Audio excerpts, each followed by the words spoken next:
జై శ్రీరామ్ అందరికీ. క్యాబేజీ చట్నీ చూపిస్తున్నా. నేనైతే పావు కిలో క్యాబేజీ తీసుకున్నా. అది మంచిగా నూనెలో ఫ్రై చేసుకోవాలన్నమాట.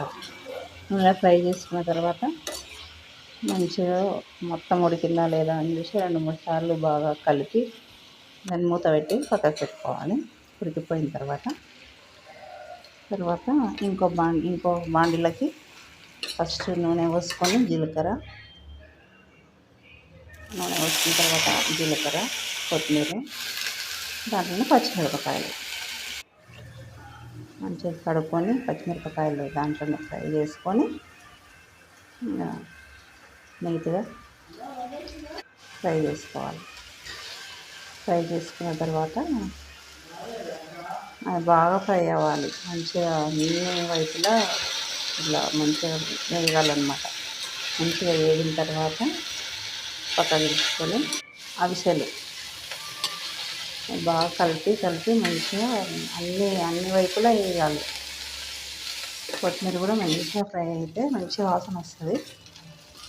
జీలకర్ర, కొత్తిమీర ఇవన్నీ ఫ్లేవర్ బాగా మిరపకాయలకు పట్టి మంచి వాసన వస్తుంది. మంచిగా ఇది చట్నీ. కొబ్బరి పొడి వేసుకున్నా. ఇప్పుడు అవిసెలు వేయించుకుంటున్నా. అవిసెలు వేయించుకున్న తర్వాత మంచి కలర్ అట్లా అయిపోతుంది. బ్రౌన్ కలర్ అయిపోతాయి అవిసెలు. మంచిగా ఇట్లా ఉబ్బినట్లు అయ్యి అప్పుడు వేగినట్లు అనమాట. మనకు ఉబ్బినట్లు అయిన తర్వాత బంద్ చేసి పొడి చేసేసి కొబ్బరిని చేసేసి ఇది మిక్సీ పట్టుకోవాలి. ఇంకా మిక్సీ పట్టుకున్న తర్వాత ఆ పొడిలోనే పచ్చిమిర్చి, ఉప్పు, ఎల్లిపాయ వేసుకొని ఫ్రై చేసి మళ్ళీ క్యాబేజ్ వేసుకోవాలి. ఇందులోనే ఈ పేస్ట్లో పచ్చిమిర్చి అవిసె పొడి పేస్ట్లో క్యాబేజీ వేసుకొని మిక్సీకి వేసుకోవాలి. నేనైతే పులుపు వాడలేను. లాస్ట్లో మనం ఇష్టం ఉంటే నిమ్మకాయ పిండుకోవచ్చు, లేదంటే అట్లనే తినొచ్చు. పోపు పెట్టుకొని తినాలి. చాలా బాగుంటుంది. మంచి మనం కూరలు ఇట్లా ఇష్టపడని వాళ్ళు, క్యాబేజీ కూర చేస్తే ఇష్టపడని వాళ్ళకు ఇది బాగుంటుంది అన్నమాట. మంచి హెల్తీగా ఉంటుంది, మంచిగా ఉంటుంది.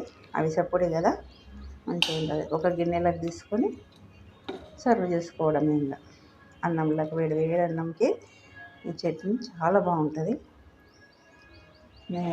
మాకైతే క్యాబేజీ చట్నీ మంచిగా బాగా తింటారు మా పిల్లలు అన్నమాట. అట్లా అన్నం మంచిగా వేడి అన్నము క్యాబేజీ పచ్చడి వేసుకొని మంచిగా నెయ్యి, నూనెనో వేసుకుంటే బాగుంటుంది.